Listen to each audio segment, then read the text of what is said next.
नमस्कार, मैं हरिओम सिंह, प्रवक्ता रसायन विज्ञान, डाइट मथुरा से। आज का हमारा टॉपिक है अम्ल, क्षार, लवण। प्रकृति से हमें अनेक पदार्थ प्राप्त होते हैं जिनका उपयोग हम अपने दैनिक जीवन में करते हैं। इन्हीं पदार्थों की उपयोगिता को बढ़ाने के लिए इनका और अधिक अध्ययन करना आवश्यक है, और इस अध्ययन को सरल करने के लिए हम पदार्थों का वर्गीकरण कर लेते हैं। जब हमने पदार्थों का वर्गीकरण किया तो 3 समूह बनाए: अम्ल, क्षार, लवण। यह तीनों पदार्थ प्रकृति से प्राप्त होने वाली वस्तुओं में हमें मिलते हैं। जैसे उदाहरण के लिए कुछ फल हमारे सामने हैं। इस सूची में जो फल हैं इनके कुछ विशेष गुण होते हैं, जैसे रंग, गंध, स्वाद। इन गुणों का अलग अलग से अध्ययन किया जाता है। इन्हीं में से एक गुण हम लोग ले लेते हैं, स्वाद। तो स्वाद के लिए देखा जाए, जैसे नींबू है, खट्टा होता है, इसके साथ में अमरूद है, जामुन है, इमली है, कच्चा आम है, ये सभी फल खट्टे हैं। इसी तरह से करेला है, वो कड़वा होता है, अंगूर मीठा होता है, आंवला है वो कसैला होता है। तो इस प्रकार हम देखते हैं कि विभिन्न फलों के जो स्वाद हैं वो अलग अलग है। जब आगे और अध्ययन किया, ये जानने का प्रयास किया कि इन फलों में स्वाद अलग अलग क्यों है, तो उसका हमें पता चला कि सभी फलों में स्वाद के लिए एक विशेष प्रकार का रसायन पाया जाता है। तब जो स्वाद में खट्टापन है, इसके लिए जो जिम्मेदार रसायन है उसको हमने अम्ल कहा। यह जो अम्ल है ये स्वाद में खट्टे होते हैं। अंग्रेजी में इसे एसिड कहते हैं, और यह जो एसिड शब्द है ये लैटिन भाषा के एसियर शब्द से लिया गया है, जिसका अर्थ होता है खट्टा। अर्थात ऐसे फल जो स्वाद में खट्टे थे उनमें एक विशेष रसायन था जिसके कारण इन फलों का स्वाद खट्टा था। इसीलिए अंत में ये कहा गया कि वे पदार्थ जो स्वाद में खट्टे होते हैं वो अम्ल या एसिड कहलाते हैं। आगे हम चल रहे हैं तो ये देखते हैं कि जो हमारे भोज्य पदार्थ हैं, जैसे अभी हमने फलों की बात की, सब्जियों की बात की, तो इन भोज्य पदार्थों में जो अम्ल उपस्थित हैं ये त्वचा पर कोई हानिकारक या हमारे शरीर पर कोई हानिकारक प्रभाव उत्पन्न नहीं करते हैं। इसीलिए इन अम्ल को हम दुर्बल अम्ल कहते हैं। इसके साथ ही यह दुर्बल अम्ल प्रकृति से प्राप्त होने वाले पदार्थों में पाया जाता है। इसीलिए दुर्बल अम्लों को प्राकृतिक और कार्बनिक अम्ल भी कहते हैं। जैसे उदाहरण के लिए है ऑक्जेलिक अम्ल है, टार्टिक अम्ल है, सिट्रिक अम्ल है, कार्बोनिक अम्ल है। ये सभी अम्ल दुर्बल अम्ल हैं, प्रकृति से प्राप्त होने वाले अम्ल हैं और कार्बनिक प्रकृति के होते हैं। तो हमने यहाँ पर देखा था कि जो दुर्बल अम्ल हैं वही प्राकृतिक अम्ल हैं। इसके साथ ही हमारे सामने जो दूसरी चीज़ आती है कि प्रकृति से जो पदार्थ हमें मिल रहे हैं, जिनका हम उपयोग कर रहे हैं, उनके बारे में हमें जानकारी होना आवश्यक है, और ये भी पता होना आवश्यक है कि उसका हमारे शरीर पर क्या प्रभाव पड़ता है। तो कई बार एग्जाम की दृष्टि से भी महत्वपूर्ण हो जाती हैं ये चीज़ें। जैसे दूध में लैक्टिक एसिड होता है, नींबू के अंदर सिट्रिक एसिड है, सिरका के अंदर एसिटिक एसिड है। सिरका का प्रचलन अब वर्तमान समय में काफ़ी अधिक हो रहा है। जैसे चाइनीज फूड है या फास्ट फूड है, इसमें सिरका का बहुत अधिक उपयोग है। तो इसके अंदर एसिटिक अम्ल होता है। संतरा है, उसके अंदर सिट्रिक अम्ल, इमली के अंदर टार्ट्रिक अम्ल, टमाटर में ऑक्जेलिक अम्ल होता है। तो ये फलों के अंदर या सब्जियों में कौन कौन से अम्ल पाए जाते हैं, ये तो पादपों की बात हो गई। इसके साथ ही जंतुओं में भी कुछ अम्ल पाए जाते हैं। जैसे चींटी के अंदर है वो मेथेनोइक अम्ल होता है, या इसको हम फॉर्मिक अम्ल भी कहते हैं। लाल चींटी जब हमारे त्वचा पर कहीं भी काट जाती है तो उसके अंदर काफ़ी जलन महसूस होती है, और उस जलन के पीछे कारण यही है कि चींटी मेथेनोइक अम्ल हमारी त्वचा के अंदर इंजेक्ट कर देती है, और इसी मेथेनोइक अम्ल की उपस्थिति के कारण हमारी त्वचा में जलन होती है। ये जंतुओं में जो एसिड पाया जाता है ये जंतुओं की सुरक्षा का कार्य करता है, अर्थात मेथेनोइक अम्ल की सहायता से यह कीट अपनी सुरक्षा करते हैं। इसके साथ ही कुछ जो अम्ल हैं वो ऐसे भी हैं जो हमारे शरीर के संपर्क में आने पर हमारे शरीर पर हानिकारक प्रभाव उत्पन्न करते हैं, हमारी त्वचा को जला देते हैं। इसीलिए ऐसे अम्ल प्रबल अम्ल कहलाते हैं। और ये सभी प्रबल अम्ल हैं वो ज़्यादातर खनिजों से प्राप्त होते हैं, इसीलिए इन्हें खनिज अम्ल यानी मिनरल एसिड कहते हैं। उदाहरण की बात करें तो नाइट्रिक अम्ल है, हाइड्रोक्लोरिक अम्ल है, सल्फ्यूरिक अम्ल है, ये सब स्ट्रॉन्ग एसिड हैं और इन्हें मिनरल एसिड भी कहा जाता है। एसिड में अगर और आगे बात करें तो सामान्यतः जो एसिड हैं वो हमारे पास लिक्विड फेज में होते हैं, यानी कि हम उनको द्रव अवस्था में देखते हैं। द्रव अवस्था में दो कंडीशन में हो सकते हैं। जैसे हम किसी विलयन की अगर बात करते हैं तो ये कहते हैं कि वो पतला विलयन है या गाढ़ा विलयन है। जैसे हम घर पे बात करें दूध की, तो कई बार कहते हैं दूध में पानी, पतला दूध है या गाढ़ा दूध है, शरबत पतला है, गाढ़ा है। तो यहाँ पर जो विलयन होते हैं वो दो तरीके के हो सकते हैं, एक तो पतला होता है और एक गाढ़ा। पतले में अगर जनरल बात करें सामान्य बोलचाल में तो यही कहा जाता है उसमें पानी जाता है। तो रसायन की भाषा में पतले को हम तनु विलयन कहते हैं और गाढ़े को सांद्र विलयन। तो तनु विलयन का यहाँ पर अर्थ हो जाता है कि उसमें पानी की मात्रा अधिक है और पदार्थ की मात्रा कम है। अगर ऐसा कोई हमारे पास एसिड है जिसके अंदर अम्ल कम पानी ज़्यादा है तो उसे हम तनु अम्ल यानी डाइल्यूट एसिड कहेंगे। और इसका अपोजिट अगर हम बात करें कि जिसमें पानी की मात्रा बहुत कम है, पदार्थ बहुत ज़्यादा है, तो उसे हम सांद्र अम्ल यानी कंसनट्रेट अम्ल कहते हैं। जब हम सांद्र अम्ल को तनु में बदलते हैं, ये प्रोसेस हमें जब हम रसायन के साथ काम करते हैं तो डेली लाइफ में करना होता है। हमारे पास भले छोटे बच्चे हैं लेकिन कुछ चीज़ों को हम अभी से उनको देंगे। तो यहाँ पर हम बात कर रहे थे कि किसी एसिड को अगर डाइल्यूट करना है तो हम करते क्या है जनरली। हमारा जो घरेलू प्रोसेस है वो यही है कि किसी चीज़ में पानी मिला दो, जैसे दूध के अंदर पानी मिला दिया, शरबत के अंदर पानी मिला दिया, तो हम पानी को मिलाना प्रेफर करते हैं। लेकिन एसिड को अगर डाइल्यूट करना है तो कभी भी अम्ल के अंदर पानी नहीं मिलाना है। उसका कारण है क्योंकि अम्ल अधिक मात्रा में होगा, उसमें जैसे ही थोड़ा सा पानी गिरेगा वो ऊष्माक्षेपी क्रिया करता है। अम्ल और पानी की जो रिएक्शन है वो ऊष्माक्षेपी है, बहुत अधिक ऊष्मा निकलती है। इसी हीट एनर्जी के कारण उसका जो विलयन है वो बाहर उछल जाता है। जो पात्र के अंदर विलयन रखा है वो बाहर उछल जाएगा और हमारे साथ दुर्घटना हो जाती है। तो कभी भी हमें एसिड के अंदर पानी नहीं मिलाना है। यदि हमें एसिड को डाइल्यूट करना है, तनु करना है, तो हम क्या करेंगे, पानी ले लेंगे और पानी के अंदर बूंद बूंद करके एसिड मिलाएंगे। इससे क्या होगा, एक बूंद एसिड का गिरा उससे थोड़ी सी हीट निकलेगी और जो हीट निकलेगी भी उसे पानी डाइल्यूट कर देगा, उस हीट के प्रभाव को कम कर देगा और ऐसे करके हम बूंद बूंद करके एसिड को पानी के अंदर मिला देंगे, जिससे वो जो बहुत ज़्यादा हीट प्रोड्यूस हो रही थी वो नहीं होगी। तो इस सावधानी के साथ हम एसिड के साथ काम करेंगे। कभी भी स्ट्रॉन्ग एसिड है तो उसमें हम पानी नहीं मिलाएंगे। उसके बाद है ऑक्साइड की अगर बात करते हैं तो ऑक्साइड हमारे पास दो तरीके के हैं। एक तो वे ऑक्साइड हैं जो धातुओं से क्रिया करके बनते हैं और दूसरे ऑक्साइड हैं अधातुओं से क्रिया करके बनते हैं।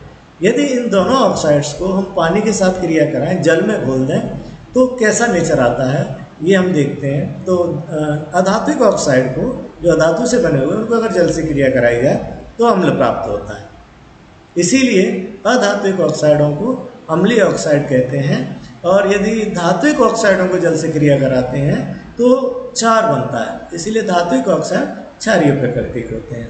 तो यहाँ पर हम सामान्यीकरण कर सकते हैं कि जो अधात्विक ऑक्साइड है वो अम्लीय प्रकृति के होते हैं और धात्विक ऑक्साइड क्षारीय प्रकृति के होते हैं।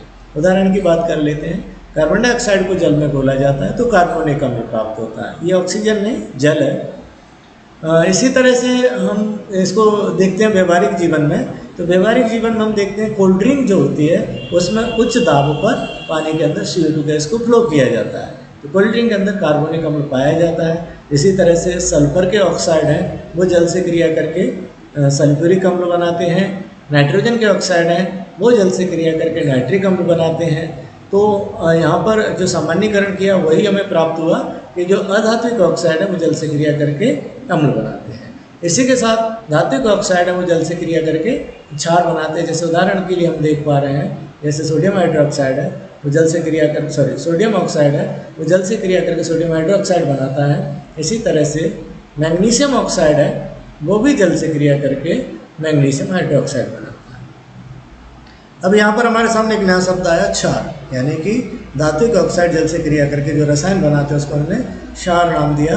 कैसे हम इसकी डेफिनेशन देंगे या कैसे इसकी पहचान करेंगे स्वाद के द्वारा, तो जो पदार्थ स्वाद में कसेले होते हैं या तीखे लगते हैं वो क्षार कहलाते हैं। अब स्वाद में कसेले कैसा होता है, क्योंकि एसिड तो आपने देखा हुआ है, आपने नींबू का खाने में प्रयोग किया है, अमरूद को खाने में प्रयोग किया है, तो आप स्वाद जानते हैं खट्टा क्या होता है। लेकिन कसेला या तीखे स्वाद की आपने कोई चीज़ नहीं खाई होगी। तो इसके लिए हम व्यवहारिक जीवन में देखते हैं कहाँ पर इसके साथ हमारा कभी कनेक्शन हुआ है। तो कई लोगों ने घर पे वाइट वॉश करते हैं, वैसे तो अब नहीं रहा उसका युग, पुराने लोग उन्होंने किया होगा। जब छत की पुताई करते हैं तो कई बार मुंह में गिर जाता है, तो वो जो चूना होता है, बुझा हुआ चूना, वो जब मुंह में जाता है तो वो क्षारीय प्रकृति का होता है, जो स्वाद लगता है कड़वा सा, कसैला सा, वो क्षार का स्वाद है। अगर आपने उसको नहीं देखा है तो आप लोग जो तम्बाकू बनाते हैं, पान बनाने वाले होते हैं, वो भी चूना लगाते हैं और उस चूने को आप टेस्ट करके देख सकते हैं, वो स्वाद होता है कसैला। इसके साथ ही अगर साबुन नहाते समय मुंह में चला जाता है तो वो भी कड़वा या कसैला लगता है। तो ये सभी कैसे हैं, क्षारीय प्रकृति के। हमें टेस्ट से हम पता लगा सकते हैं कि वो एसिड है या बेस। लेकिन हमें अब वर्तमान समय में ये मना किया गया है कि हम किसी पदार्थ की पहचान चख कर नहीं करेंगे, क्योंकि चख कर करने से हमारे साथ दुर्घटना होने की संभावना बढ़ जाती है। जैसे हमने अभी पहले ही बात की थी कि स्ट्रॉन्ग एसिड है, अगर मान लीजिए वो हमने चख लिया तो खट्टा तो लगेगा, लेकिन हमारी जो जीभ है, जीभ की जो त्वचा है, उसको नुकसान पहुंचा देगा। तो अम्ल क्षार की पहचान करना आवश्यक है बिना स्वाद के। तो इसके लिए हमने क्या किया है, कुछ विशेष रसायनों की खोज कर ली है, और उन रसायनों को हम सूचक या इंडिकेटर्स कहते हैं। उन रसायनों में एक विशेष गुण पाया जाता है कि यह रसायन अपना रंग बदल देते हैं। जैसे मान लीजिए हमने अम्लीय माध्यम में रखा तो उसका रंग कुछ अलग होगा, क्षारीय माध्यम में रखा तो उसका रंग कुछ अलग होगा। तो जैसे ही रंग बदल देता है, हम ये निर्धारित कर पाते हैं कि हमारा पदार्थ अम्ल था या क्षार था। जैसे अगर हम बात करें, लिटमस पत्र है, हल्दी है, गुड़हल की फूल की पंखुड़ियाँ हैं, ये सब इंडिकेटर्स की भांति कार्य करती हैं। आप लोगों ने लिटमस पत्र यूज़ किया होगा अपनी लाइफ में, देखा होगा। नीला लिटमस होता है, लाल लिटमस होता है। जैसे ही हम एसिड या बेस के साथ इसकी रिएक्शन कराते हैं, इसको संपर्क में लाते हैं, वो अपना रंग बदल देता है, और जैसा रंग बदलता है उसी हिसाब से हम निर्धारित करते हैं कि दिया गया पदार्थ अम्ल है या क्षार है। एक एक करके हम देखते हैं इंडिकेटर्स। सबसे पहला इंडिकेटर्स है वो है लिटमस पत्र। लिटमस पत्र भी हमने बात की थी, दो प्रकार की हुई, लाल लिटमस, नीला लिटमस। यदि कोई पदार्थ नीले लिटमस को लाल कर देता है, यदि नीला लिटमस लाल हुआ तो दिया गया पदार्थ अम्ल होगा। यदि हमारा लिटमस लाल हो जाता है तो दिया गया पदार्थ अम्ल होगा, और यदि लाल लिटमस नीला हो जाता है तो दिया गया पदार्थ क्षार होगा। मान लीजिए दोनों लिटमस ने कोई कलर चेंज नहीं किया तो दिया गया पदार्थ अम्ल क्षार न होकर उदासीन पदार्थ होता है, और ये निर्धारित हो जाता है कि हमारे पास दिया गया पदार्थ क्या है, अम्ल, क्षार या लवण। इसके बाद दूसरा इंडिकेटर से हमारे पास वो है गुड़हल की पंखुड़ियाँ। तो देखिए, गुड़हल की जो पंखुड़ियाँ होती हैं, फूल की जो पंखुड़ियाँ होती हैं, उनका हम दो तरीके से यूज़ कर सकते हैं। पहला तरीका तो ये है कि गुड़हल की पंखुड़ियों को ऐसे मसल कर, इस तरीके से मसल कर हम उसको कागज़ पर उसका रस लगा लेते हैं, और उसको हम एसिड या बेस के साथ में, जैसे लिटमस पत्र होता है वैसे ही हम इसको लिटमस पत्र की भांति बनाकर रख लेते हैं सुखाकर, और जब यूज़ करना होता है तब हम कर लेते हैं। तो एक तो तरीका यह है। दूसरा, सीधा गुड़हल की पंखुड़ी को इस तरीके से मसल कर और हम उस एसिड या बेस के अंदर डालेंगे। गुड़हल का फूल सामान्यतः लाल होता है, और अगर मान लीजिए हमने किसी पदार्थ के अंदर गुड़हल की पंखुड़ी को डाला और वो गुलाबी हो जाती है, गहरे गुलाबी रंग की हो जाती है, तो दिया गया पदार्थ अम्ल होगा, और यदि हरे रंग की हो जाती है तो दिया गया पदार्थ क्षार होगा। तो जैसा गुड़हल का पुष्प रंग बदलता है, उसी आधार पर हम निर्धारित करते हैं कि दिया गया पदार्थ क्या है। कई बार हमारे सामने बेसिक स्कूलों में ये प्रॉब्लम्स आ जाती है कि साहब हमारे पास लिटमस पत्र नहीं है। ऐसी कंडीशन में गुड़हल का फूल हमारे परिवेश में सामान्य रूप से मिल जाता है। बच्चों से गुड़हल के फूल मंगाकर और हम उस टेस्ट को लगा सकते हैं, इसका निर्धारण कर सकते हैं कि अम्ल की पहचान कैसे होगी और क्षार की पहचान कैसे होगी। इसके साथ ही हल्दी का जो चूर्ण है वो भी इंडिकेटर्स की भांति कार्य करता है। आप लोगों ने देखा होगा, शादी ब्याह होते हैं या फिर खाना खाते समय सब्जी अगर कपड़ों से लग जाती है तो जो हल्दी होती है तो उसकी वजह से कपड़ों का रंग पीला पड़ जाता है, और एक स्थिति ऐसी आती है कि वो पीले से लाल हो जाता है। क्या आप बता सकते हो वो स्थिति कब आती है? वो स्थिति आती है जब हम साबुन लगा देते हैं। जब हमारी हल्दी के ऊपर साबुन लगा देते हैं तो जो हमारी हल्दी पीली थी वो लाल रंग की हो जाती है, और ये एक इंडिकेटर के रूप में काम किया। क्यों? क्योंकि जो साबुन होते हैं उसके अंदर क्षारीय पदार्थ मौजूद होते हैं, और उन क्षारीय पदार्थों के संपर्क में आने पर जो पीला रंग है वो लाल में परिवर्तित हो जाता है। तो इस तरह से हल्दी के पाउडर द्वारा भी हम ये पता कर सकते हैं कि दिया गया पदार्थ क्षार है या नहीं है। यदि क्षार होगा तो लाल रंग में परिवर्तित कर देगा, नहीं होगा तो वो पीला रंग ही देगा।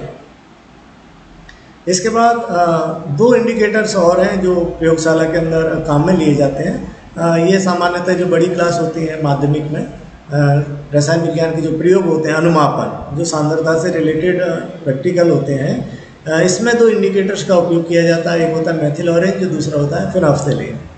मेथिल ऑरेंज होता है वो ऑरेंज यानी नारंगी रंग का होता है। इसको जब अम्लीय माध्यम में रखा जाता है तो इसका रंग लाल हो जाता है और क्षारीय माध्यम में ये पीला हो जाता है। यानी कि अगर किसी माध्यम के संपर्क में मेथिल ऑरेंज लाते हैं और वो पीला हो जाता है तो दिया गया माध्यम क्षारीय होगा, और यदि लाल हो गया उसका रंग तो दिया गया माध्यम अम्लीय होगा। इस तरीके से मेथिल ऑरेंज के रंग बदलने से ये निर्धारित हो सकता है कि दिया गया पदार्थ अम्ल है या क्षार। इसी तरह से फिनोल्फ्थेलीन जो होता है वो कलरलेस होता है और उसको अम्लीय माध्यम में ले जाते हैं, तो अगर कोई रंग चेंज नहीं होता, किसी माध्यम में उसका रंग चेंज नहीं है तो माध्यम अम्लीय हो सकता है, और यदि उसका रंग गहरा गुलाबी हो जाता है तो वो माध्यम क्षारीय होगा। तो फिनोल्फ्थेलीन के द्वारा भी हम अम्ल है या क्षार है इसकी पहचान कर सकते हैं। आप लोगों ने ध्यान होगा तो टाइट्रेशन जब करते हैं तो कहते हैं हल्का गुलाबी रंग। हल्का गुलाबी इसलिए कहते हैं क्योंकि उसके अंदर एक बूंद ही क्षार की होती है, जिस कारण उसका हल्का गुलाबी रंग होता है। जैसे ही दूसरी बूंद गिरती है वो गहरा गुलाबी में परिवर्तित हो जाता है। तो क्षारीय माध्यम के संपर्क में आने पर फिनोल्फ्थेलीन है वो गुलाबी रंग का हो जाता है। एक और हमारे पास इंडिकेटर्स है जो इसका निर्धारण करता है, वो है पीएच स्केल। पीएच स्केल गणितीय गणनाओं के द्वारा बनाई जाती है जो किसी विलयन की सांद्रता पर निर्भर करती है, लेकिन पीएच स्केल पर जो रीडिंग होती है, जो स्केल होती है, वो निर्धारित करती है कौन सा पदार्थ अम्ल है, कौन सा पदार्थ क्षार है। यदि किसी विलयन के लिए पीएच स्केल पर पाठ्यांक 0 से 7 के मध्य में होता है तब हम कहेंगे कि वह पदार्थ अम्लीय प्रकृति का है, और यदि पीएच स्केल पर पाठ्यांक 7 से 14 के मध्य में है तो वह विलयन क्षारीय प्रकृति का है। और यदि किसी विलयन के लिए पाठ्यांक एग्जैक्ट 7 है, बिल्कुल फिक्स 7 आ रहा है, तब हम कहेंगे वो पदार्थ उदासीन प्रकृति का है। तो इस प्रकार से हम पीएच स्केल द्वारा भी पदार्थों की प्रकृति का निर्धारण कर सकते हैं। उसके बाद बात करते हैं लवण। लवण क्या होता है? तो जब हम किसी अम्ल की अभिक्रिया क्षार से कराते हैं, एसिड और बेस रिएक्शन कराते हैं, तो अम्ल क्षार के गुणों को ख़त्म कर देता है और क्षार अम्ल के गुणों को ख़त्म कर देता है। इस तरह से इसका जो मिश्रण है वो लिटमस पत्र के टेस्ट को नहीं देगा, क्योंकि ना तो उसके अंदर अम्लीय गुण रहे ना क्षारीय गुण रहे, और एक नए पदार्थ का निर्माण होता है जिसे लवण कहते हैं। लवण के साथ में जल का निर्माण भी होता है।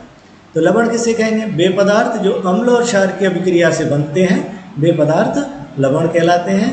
इसके साथ ही हम देख रहे हैं कि जब अम्ल और क्षार की अभिक्रिया होती है तो इसमें दोनों के गुण खत्म हो जाते हैं, इसीलिए इस अभिक्रिया को उदासीनीकरण अभिक्रिया कहते हैं और इसमें लवण जल का निर्माण होता है। जैसे सोडियम हाइड्रोक्साइड है वो HCl से क्रिया करेगा और NaCl लवण और जल का निर्माण करता है। तो इस प्रकार हम देखते हैं कि उदासीनीकरण की अभिक्रिया द्वारा अम्ल क्षार का निर्माण होता है। तो आज के लिए इतना ही। नेक्स्ट वीडियो में अगले टॉपिक के साथ फिर मिलेंगे। धन्यवाद।